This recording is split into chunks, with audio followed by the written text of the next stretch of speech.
आम्ही एक युवा म्हणून आम्हाला वाटतं की आपलं काय विजन आहे, आपण लोकांना काय समोर विजन दाखवतोय.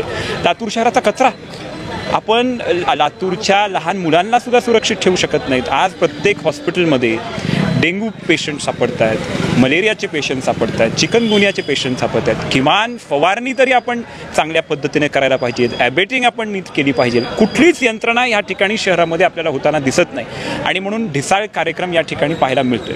मी जसं म्हणालो की लातूर शहर हे शिक्षणाचं माहेरघर आपण म्हणतो. 50,000 विद्यार्थी लातूर शहरात येत होते.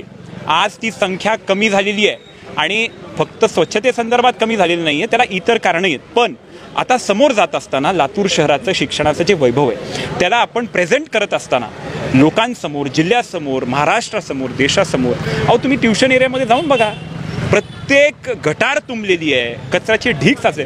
हे आपलं विजन आहे. असं आपल्याला लातूरला, पूर्ण महाराष्ट्राला, देशाला दाखवायचं आहे. जिथून 1200 डॉक्टर दरवर्षी तयार होतात ते शहर हे दाखवतंय.